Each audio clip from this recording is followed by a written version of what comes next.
My name is Curtis Turner, and I'm your instructor for Assessment and Technology in the Math Classroom. Coming up pretty soon, our first synchronous day is June 14th, so that's approaching quickly.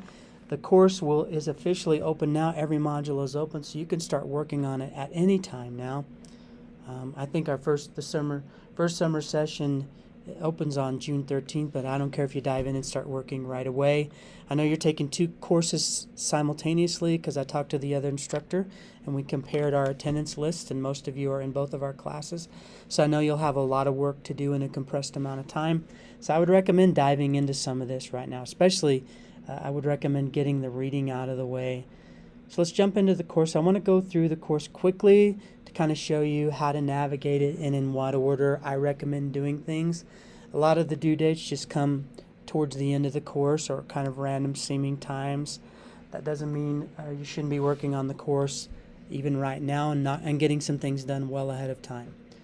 So I'll kind of point some of those things out as we go through the course. When you open the course, there are of course announcements that you've been getting. I organize my courses all in modules. So the module is really a one-stop shop. You can access all content information, all the readings you can access through the course modules, all the assignments you can access through the course module.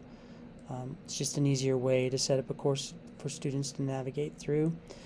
The first thing is course information. Of course, the reading list you've hopefully already been accessing and maybe getting some of the reading done. This video will be dropped in here pretty soon. I'll also email it to you directly, which you'll know by the time you get into this. Module 1 is really just kind of an intro. The course is in two different parts. It's technology and assessment. I view those separately, but there's also some integration we'll talk about, but I don't necessarily talk about them both as the same thing. So we'll talk about technology in the second part of the course is when we'll do our discussing. You'll actually have a project. So you'll do most of the leading when we talk about technology. But this first asynchronous module, hopefully you'll do in the next few days prior to the start of class. This is just a goofy video clip, but there's a couple of articles and a couple of videos and an article that talks about the pros and cons of technology, and then I posit this in the way like this, that I personally have struggles with technology and the way it's used in the classroom. I think a lot of programs are inefficient, and I think you can waste a lot of student learning time if you don't choose your technology wisely, if you don't choose the programs you use wisely and the way you use technology. So this is really just an opening challenge on that. So look at pros and cons, and then you write a little one-pager to me saying, here's why you should. So pretend like I use no technology in my classroom. That's not true. I actually still teach a high school classroom, so when I term that my classroom, I'm usually referring to the high school classroom that I teach. I do use technology in there, but I'm kind of grouchy about it sometimes. So you convince me why I should use technology, or if you want to have fun with it, you can agree with me and convince me why I shouldn't use technology. You can really take either approach there.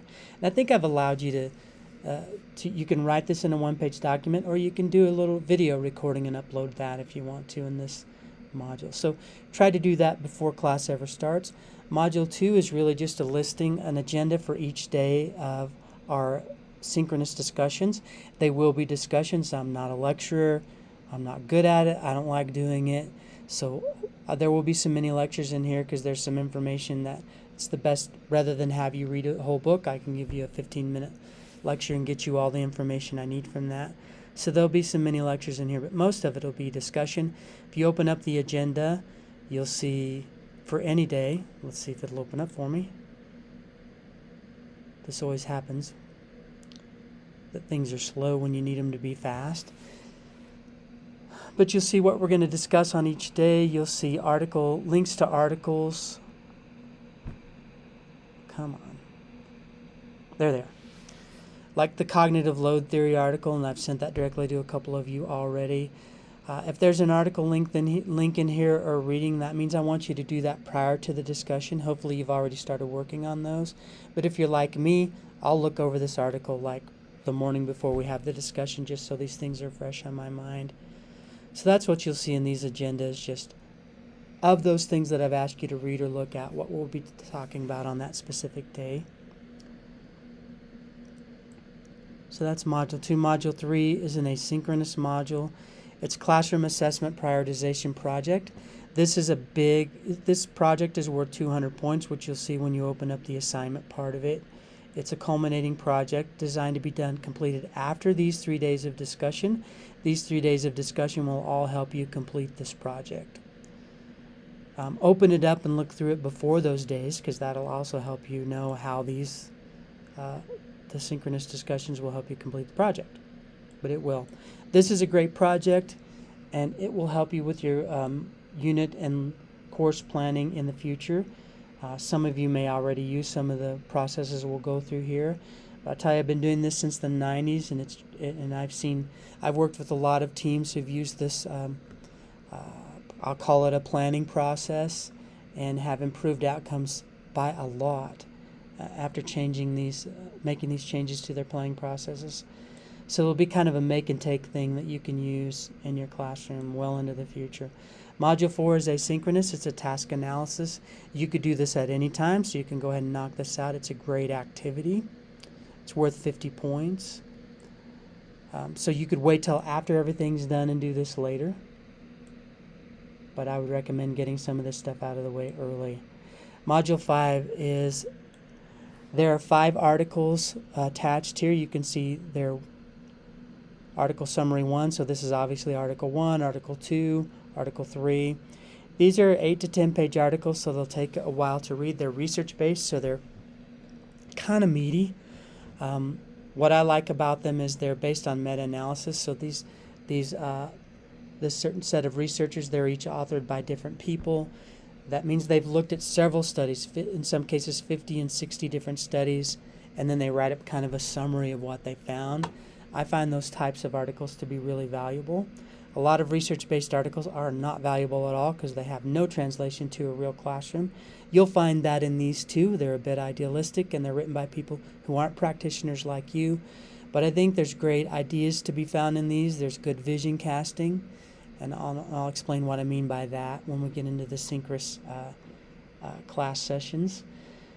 But anyway, I'd like for you to read those before we get into our second set of synchronous discussions and before you start working on your technology presentation, which really I'd like for you to work. I mean, you can open it up and probably start working on it now. You could start working on it now, but I'd really like for you to read these articles first. Because the bent I take on technology is really challenging you to think about the technology you use in your classroom or you're going to use. Is it a good valuable use of student time? Does it enhance what you do as an instructor? Does it extend you and what you bring to the classroom? Because make no mistake, as a teacher, you're the most important component. You and the student are the two most important components, but you are far better than any technology you could bring into the classroom. So make sure what you layer on in technology is a good supplement to you. Or could you do it better and not ever bring that in? So the real challenge is, are you using technology well? Are you evaluating it well to see if it is landing with your kids and it's furthering their learning? That's going to be the challenge. And these articles, I think, will help you think through that. In the presentation, you're really going to be in the second set of synchronous days. So Module 7 is the second set of synchronous days. You're going to each give a technology presentation, read about it here, 15 to 20 minutes in length, where you share something you've used or something you'd like to use in your classroom. I think rather than generating a list of technology, having you present something to the class is more rich, it's more robust, and then you're going to see 11 other presentations helping you gain ideas for something you might want to use in your classroom.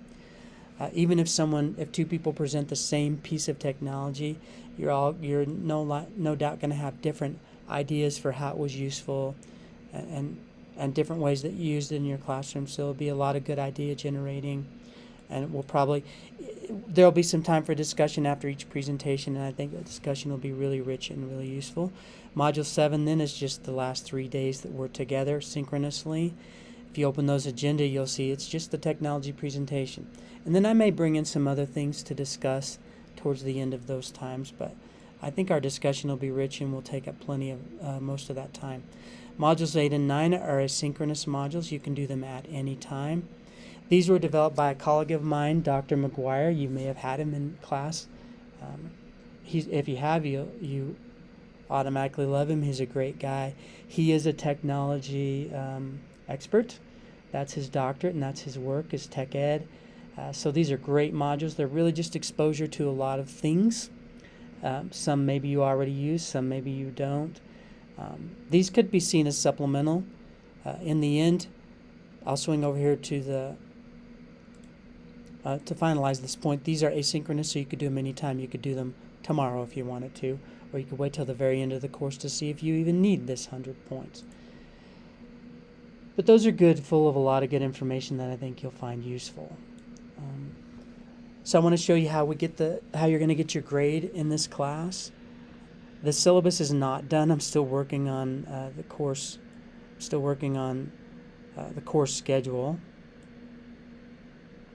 Basically went over it with you just in this video anyway, but I need to provide a little more detail in the syllabus, and hopefully I'll get that done on Monday and send that out to you. But for now, here's how you get your your grade. That's one thing everybody wants to know. These two first projects, prioritization and assessment and technology presentations, are really the big projects, the culminating things. I think they'll take more time for you to complete than anything else, and I think they're the two most important things we do, so they're worth the most points. They're worth 200 each.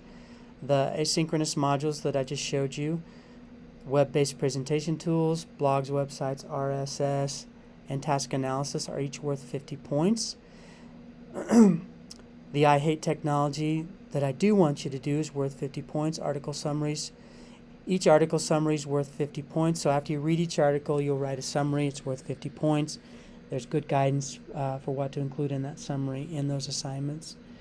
So that's a total of 250 points, so quite a bit. And it'll take you some time to read those, and I really do want you to process and try to take something valuable out of those. So I think they're worth the points. Attendance and participation, you get 25 points every day we meet. Since there's only 6 synchronous days, I really want you to be there every time, so I decided to tie some points to that. There's a total of 1,000 points possible. If you look at the grading scale, out of 1,000, you need 900 to get an A. And I will change that. I don't give A minuses, so it'll be, if you get 900 points, you will get an A in the class. So with that in mind, you could see these 50-point ones, these three anyway, as being somewhat optional. If you're confident you're going to get full points for each of these assignments, then you could save those till the end to see if you even need to do them. Just being straight up with you. I'm not a particularly critical grader. If your writing's pretty good and you hit all the components, you can look at my rubrics if you want to, but if you hit all the components of the assignment and you write like a professional, you're going to get full points. If there's something missing, or I think you need to clean up some of your communication, I will send the assignment back to you and say, here's the points I'm willing to give you for this. If you want to clean this up, then I'll restore full points. I'm a mastery-based instructor. I think these projects I think are good. I wouldn't give them to you if I didn't think they were, and I want you to do them complete and fully and at a professional level. And if that doesn't happen, I'm going to return it to you and say, give you a chance to do that, to complete the project fully and to do it at a professional level. So you'll have the chance to get full credit on everything, and most students do. So you may be able to knock off a couple of these 50-pointers is what I'm saying. And you may be running out of time taking 2 courses over the same 5 weeks. That's pretty rigorous and demanding schedule.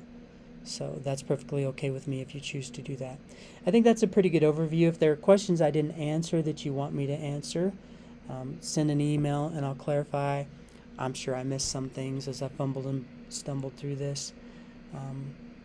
But I just want to give you an idea of how to navigate the course, because it's a little confusing having some synchronous and asynchronous stuff. When I finish the syllabus, you'll see more detail on the course schedule too that may answer some of your questions. But feel free to email me anytime you want to if you have any questions about any of this.